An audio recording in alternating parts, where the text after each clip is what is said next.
Geordin Hill-Lewis is the executive mayor of Cape Town. Nice to be catching up with you again, Geordin. You've been all over the world since we last chatted.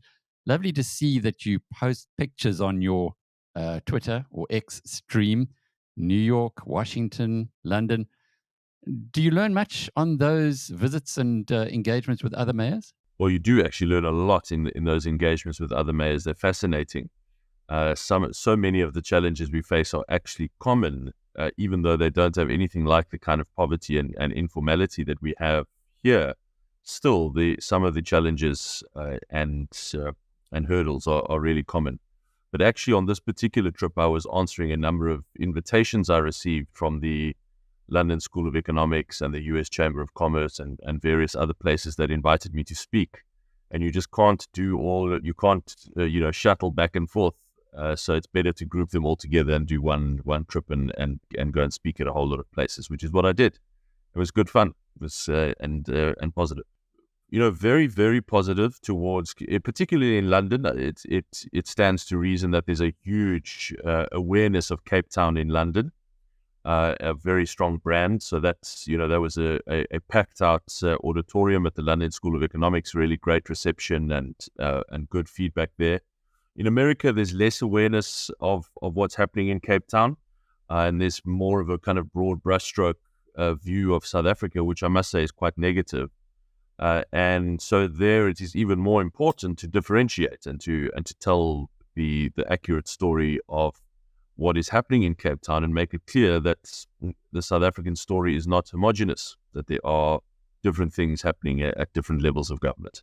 I remember we got the State of the Nation coming up on Thursday, and I remember a State of the Nation some years ago when a former president said, "We've got a good story to tell," when there wasn't. But you've really got a good story to tell here in Cape Town. And particularly that tweet that you put on there, a record of 317,000 international visitors in Cape Town in December. That's an extraordinary achievement in a country that, as you say, in certain parts of the world, doesn't have a terribly good reputation. How did you do it? Well, I think a couple of things have made the difference. Firstly, it certainly doesn't hurt that South Africa is seen as a very low-cost destination for. It might not be the case for us who live here in rands, but when you are traveling in dollars or pounds or euros, South Africa is a very low-cost destination, and increasingly so as the rand has got weaker. But Cape Town has a wonderful brand on the global stage, and is on the travel lists of many people, if not most people, and regularly performs very well on global travel rankings and so on. So it really is out there, and it has a great presence. And so we have supplemented that with some of our own marketing campaigns. And I think the thing that has made the biggest difference is the effort that we have put in, along with our colleagues in the provincial government, to get more direct flights to Cape Town from around the world. And that has been probably the single biggest intervention. The reason you start hearing so many more American accents around the streets of Cape Town at the moment, right now, is because of those 3 direct flights from DC, New York, and Atlanta. So those are making a big difference. Many other things besides, but mainly those. Those flights, how can you increase them, or what is the process that brings more of the international flights into the Cape Town International Airport? Do you have to go through some kind of a national rule book? There is a few national hoops that you have to jump through, but by and large, that's been led by our agency called Westgrow, which is a kind of joint agency of the province, the city, and they go and they actively court airlines from around the world, and the program offers some very small, very modest incentives and so on for airlines to come here. And generally, we find that when airlines actually are awake to the possibility of how attractive a market Cape Town is, then they run with it. They go for it, and those flights work very well. And so we have something like, in the peak season, if memory serves, 215 international flights landing here in the city a week, and that is direct to here. So that makes a massive difference.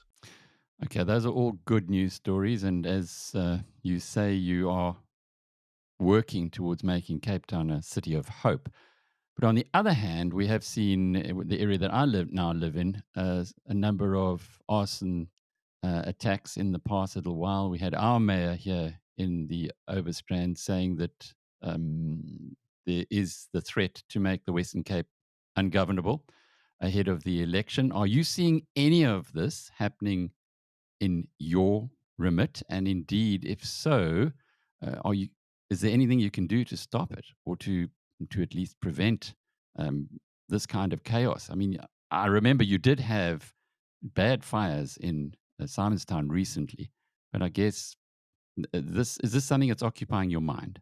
We have had a very busy and bad fire season, and our fire crews have just been absolutely heroic, and our pilots as well. I'm almost convinced that the vast majority of, if not all of them, are all man-made fires. There's very few natural fires, but I don't have specific evidence to indicate that there is arson at play here.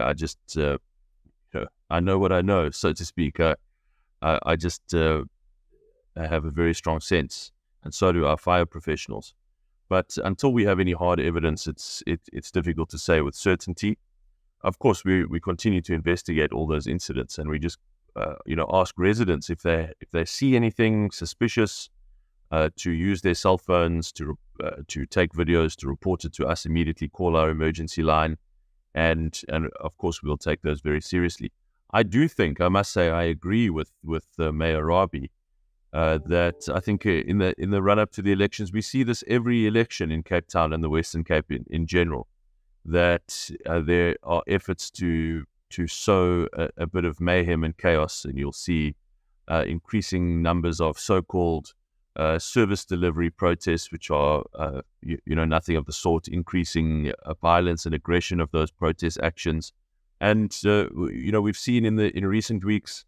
The ANC and their alliance partners in this province, at least, coming out and explicitly saying, quote unquote, that they will make the Western Cape ungovernable. They've tried before and they've failed spectacularly. I think they'll fail again this time, but I'm sure that they will give it a shot.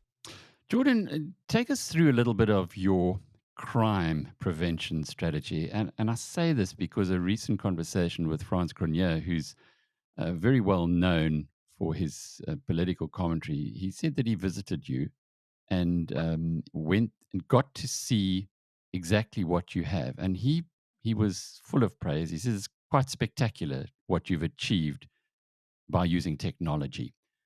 Would that not also assist in preventing, or at least making those who would want to create mischief a little bit reticent?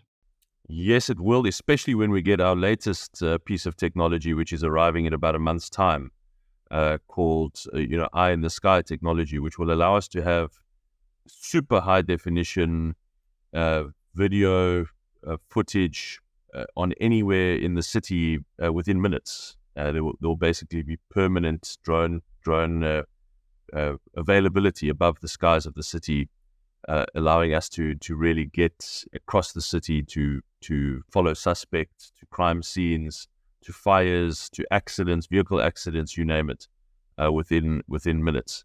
And that's going to be really, really very exciting to see the impact of that when it goes live in about a month's time.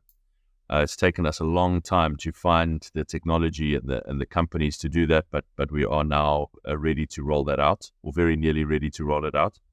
And that is one part of our technology rollouts, but there's much more besides. And France, we spent some time showing some of that to France, but it's all in the a great deal of it is in the camera space. So we've got other smaller drones that can be deployed in hotspot areas.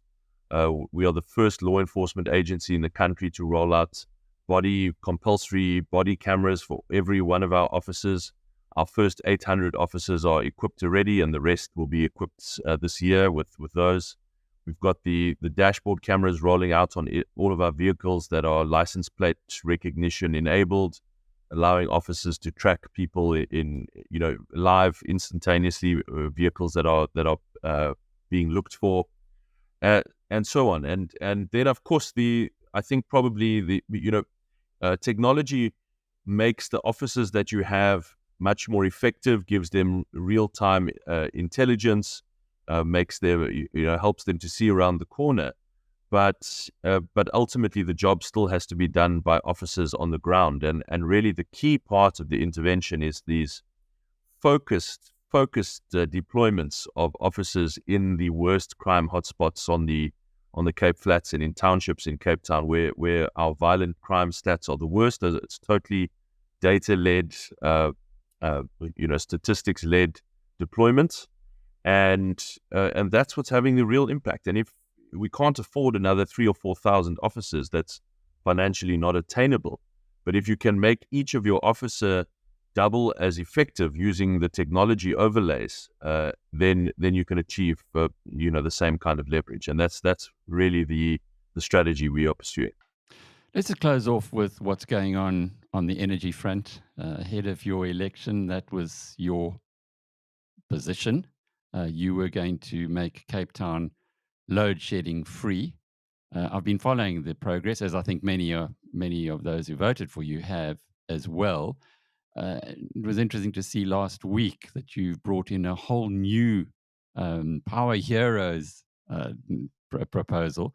But where are you on the whole bringing in of new power, and indeed being able to make Cape Town a economic center where people can come with their businesses and know that there won't be load shedding? That's the vision. That's absolutely the vision. So if we just talk about the big, chunky utility scale procurement of 500 megawatts, that procurement is all done. Those successful bidders have been notified. They are going through the process of proving that they have finance. They have a little while longer to prove that they have finance, after which we start to sign contracts and let them start building. So that the length of time that it takes before you actually start seeing bricks and mortar, or in this case solar panels going up, is frustrating. But that's we're going through that process, and I'm still pushing it very hard every day to make sure it happens as quickly as possible. But there's a whole lot of other smaller interventions that start to add up over time as well. So one thing I promised was that we would get a cheaper feed-in meter for those who wanted to feed in power to the city grid. That meter is now in place. It's about 50% of the cost that it used to be. So it's halved in price. People were complaining about the length of time that it takes to get permission to install a solar installation in the city.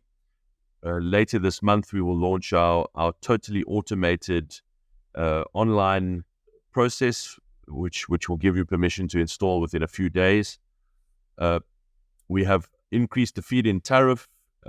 We're doing everything that we said we were going to do to make it better and easier to install solar. We've actually got companies that are getting cash back from the city. We said we're going to pay cash for power that you sell back to us, and I was so thrilled. Last week I visited a furniture manufacturer. Did not know that they were one of the customers that we were actually paying. But when I arrived, they said they were so excited because for the last few months they've been receiving payments from the city for energy sold back to us.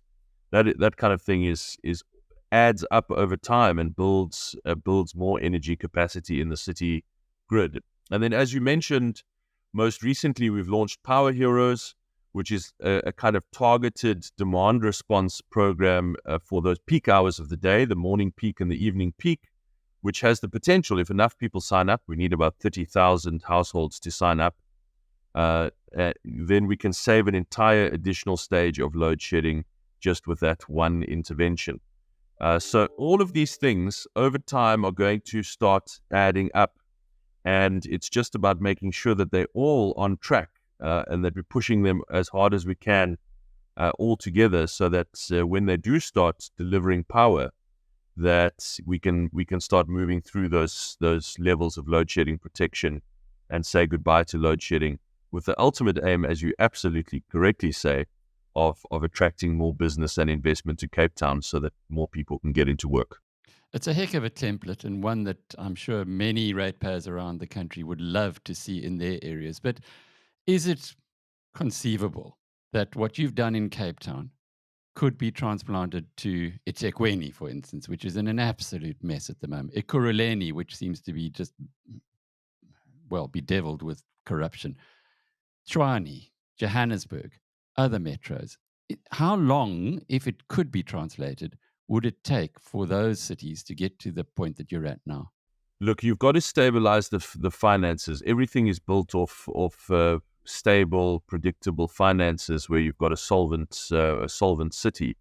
Now, according to the report that the National Treasury put out in December on the state of local government finances, Cape Town is the only city in the country that they classify as financially healthy. All of the other cities are in some state of financial distress. And in fact, when you go to smaller municipalities, it's even worse. There's something like 150 smaller municipalities across the country which are in varying stages of financial distress and financial collapse even. So that it's really hard when you don't have the finances, the financial base to do all of this stuff. You've got to first slowly build out of that hole. And that is what, for example, my colleague Celia Brink is doing in Tshwane, is to just slowly climb out of that financial hole. And it is deep. But once you stabilize the finances and you start to win some public confidence such that your paying customers are no longer leaving. This is the biggest problem in Johannesburg and eThekwini, is that paying customers are actually leaving the city, and we are the beneficiaries of that, I'm afraid, and places like where you live in Hermanus are the beneficiaries of that. But it makes it double as difficult for them if you've got a declining revenue base.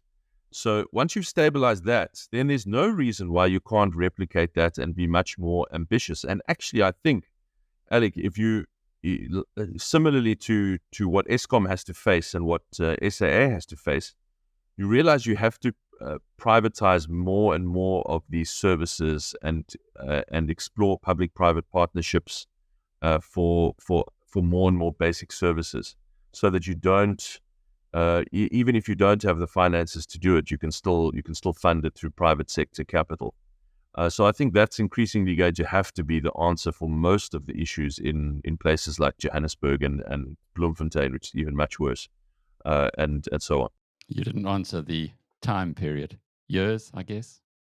Look, I think to stabilize the finances, depending on how deep the hole is, of course, but to stabilize the finances takes probably years. Yes, it's about right sizing your debt, trying to pay down some of the debt, trying to get rid of some supernumerary staff that are bloating your wage bill. So it's a tough job, and it is definitely a question of years. Geordin Hill-Lewis is the Executive Mayor of Cape Town. I'm Alec Hogg from BizNews.com.